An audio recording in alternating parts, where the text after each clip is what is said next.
The Golden Temple of Amritsar is one of the most sought-after destinations for many foreign tourists who visit India. One of the most important aspects of this temple is its mega kitchen, which feeds thousands of its visitors every day, who come from different nationalities and communities. For many documentary makers from around the world, the mega kitchen of the Golden Temple of Amritsar has been a point of great interest. But what makes me take interest in the Gurudwaras is the deep emotion, divinity, equality, and selfless contribution for humanity that surrounds them. In the northern part of India, in the land of Punjab, one can find lots of people who belong to the Sikh community.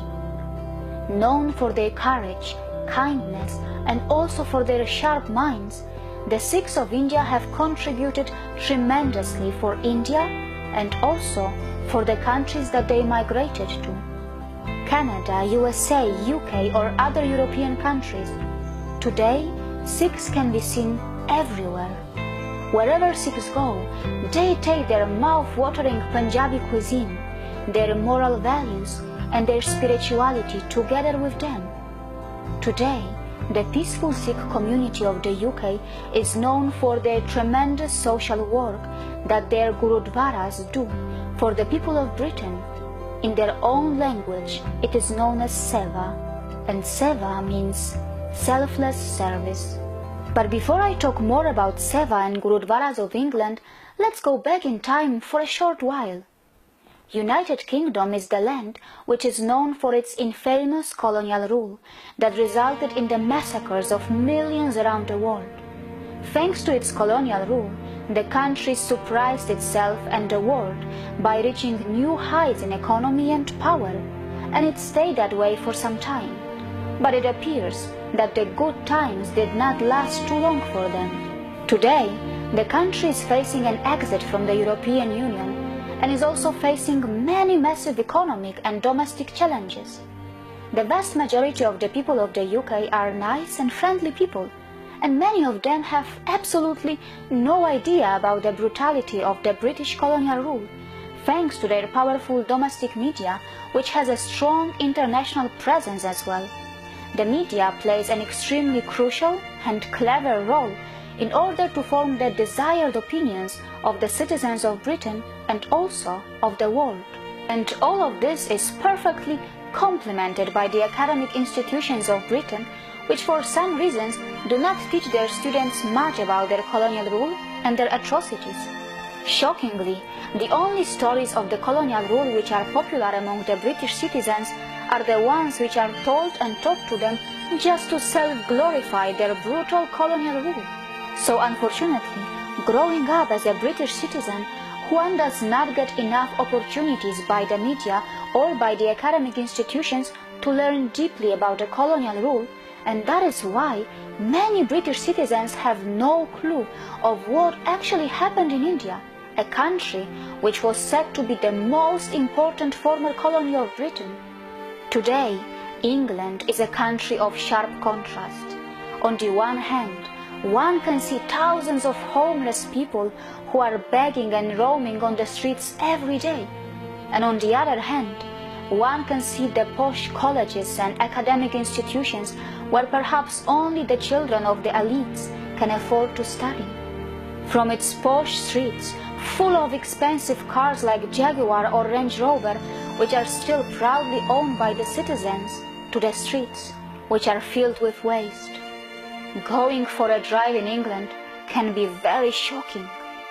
In England, one can see the priceless wealth that was acquired from its former colonies adding glitter to its museum galleries, and also one can see the citizens who still have to go to bed hungry.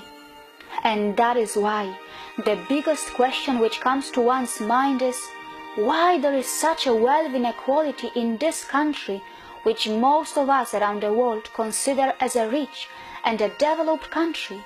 What could be the possible reasons for it? Is it because the acquired wealth was never evenly distributed, or are there some other reasons behind it? You will be shocked to know that today, in a small country like the UK, which has a population of only around 65 million, around 8.4 million people do not have sufficient food to eat. And shockingly, this is around 13% of the entire population of the UK. Out of this 8.4 million people, 4.7 million people live in severely food insecure homes, which means that they are regularly going to bed hungry.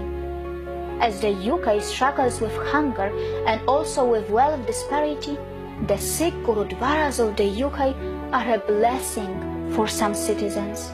It is important to note that these Gurudwaras are actually also a religious worship place for the very people whose ancestral land India was once colonized under the British Empire.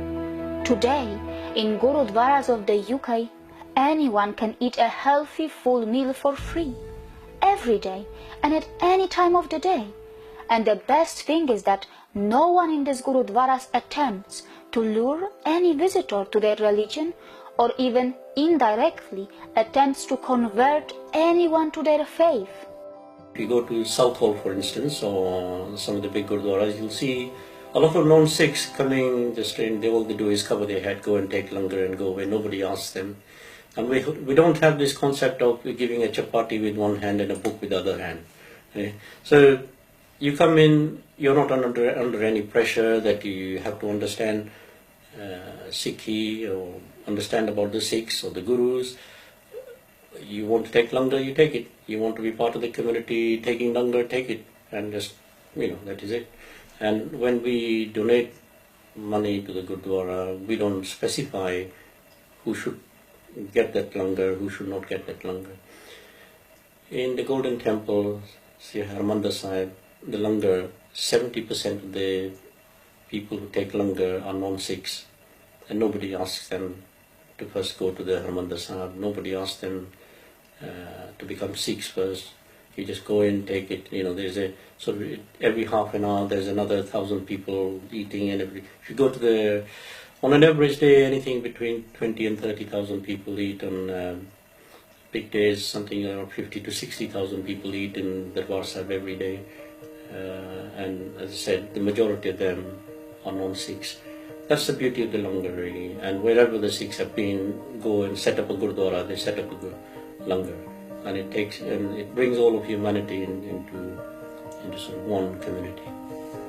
Who could have thought a few decades earlier, when many Sikh families were mercilessly massacred by the colonizers British in Jallianwala Bagh of Amritsar in India, that only after a few decades these very Sikhs would be feeding the poor and hungry of their own country?